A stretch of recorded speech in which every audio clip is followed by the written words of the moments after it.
Here at Apple, we're about doing the things that mildly annoy you, such as being the only phone manufacturer to not produce our phones with a USB-C charging port, the universal charging cable for all your other devices, including our own products. Oh wait, not the MacBook, we changed the charger on that again.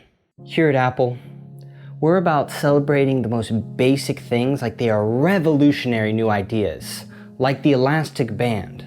Well, today, we're excited to introduce something completely different. We call it the Solo Loop.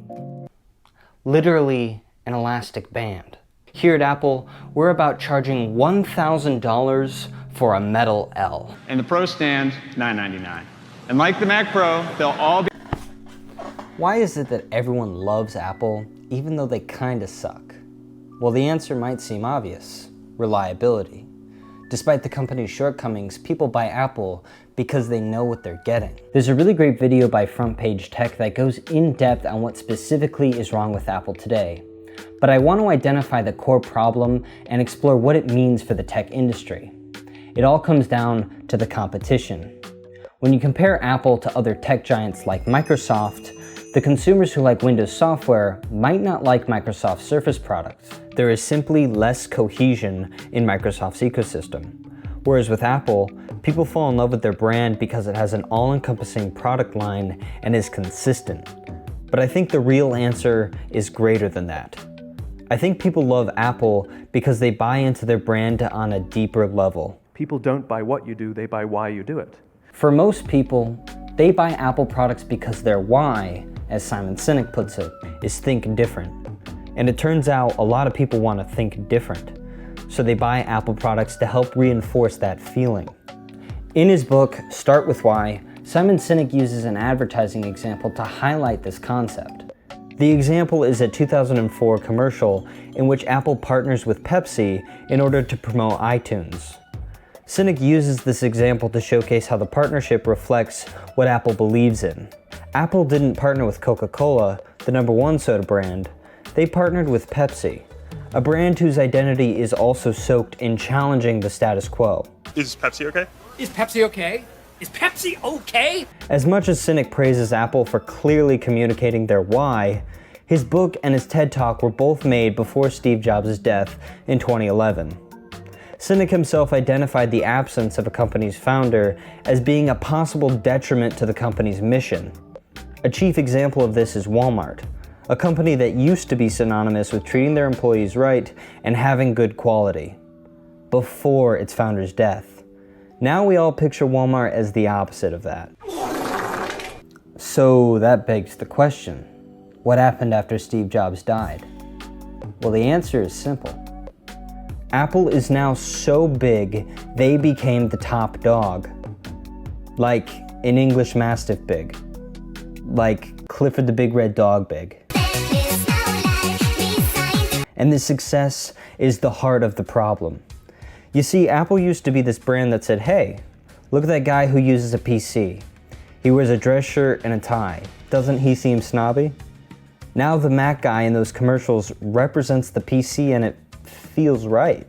Regardless of what you think, this is the core of Apple's problem. Apple's think different had an implied end to it. Think different from the status quo. Now they are the status quo. And because of that, the brand now sits in this weird limbo where people who gravitate towards Apple products want the appearance of challenging the big man, but really, they want the cool product to fit in.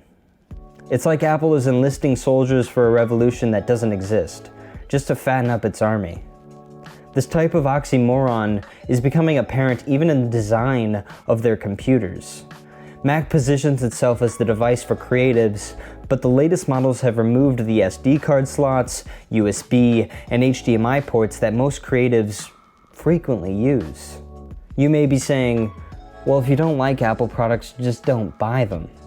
Except that is where the biggest issue with Apple being #1 lies. Stay with me here. As much as I respect Apple as a brand, and even though I grew up with MacBooks and iPhones, their products don't satisfy my desires as a consumer. I tend to gravitate towards Windows and Android because those platforms feel more like the Wild West. I feel like I have more freedom to personalize my experience with Windows and Android. Apple has its own draw, don't get me wrong. The experience is sleek and polished and all their products fit together in a nice little ecosystem. It's just not for me. I'm the type of person who wants to build his own computer, not be locked out of it. Why can't he get into the machine? You need special tools. What kind of special tools? Just take a screwdriver. He didn't want users to be able to open it.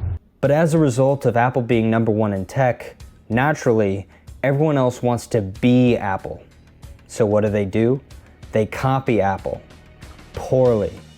Since all of Apple's competitors don't have a clear why for why they do business, they seem incapable of simply standing on their own 2 feet and trusting their own products. For example, Microsoft recently updated from Windows 10 to Windows 11, and it clearly takes inspiration from Apple's operating system. It removes the identity Windows used to have and replaces it with something bootleg.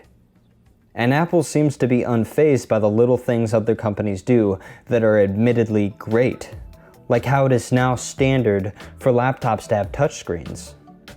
There was also that time when Apple removed the audio jack from the iPhone.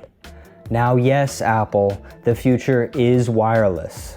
But by removing the audio jack, you removed the phone from headphone capability for people traveling in planes, cars without Bluetooth, those who use gaming consoles, laptops, desktops, and cameras.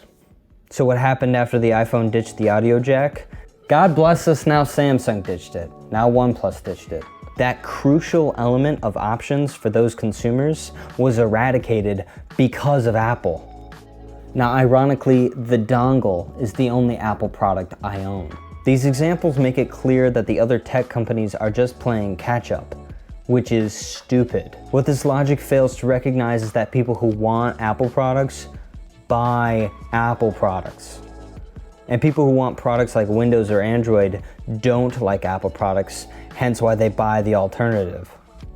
Over time, Apple's competitors have just established themselves as inferior versions of Apple. It's not that no one is challenging Apple, no one is a challenge to Apple. It's that Apple is no longer the underdog. As a result, Apple gets to get away with making terrible keyboards, charging $700 for wheels that don't have locks, and being laggards when it comes to adding new features. There is some hope though. The new MacBooks are reintroducing some lost ports, Apple is fighting for the privacy of its users, and the new M2 chip is pretty rad. I just hope going forward, Apple will go back to its roots and once again think different.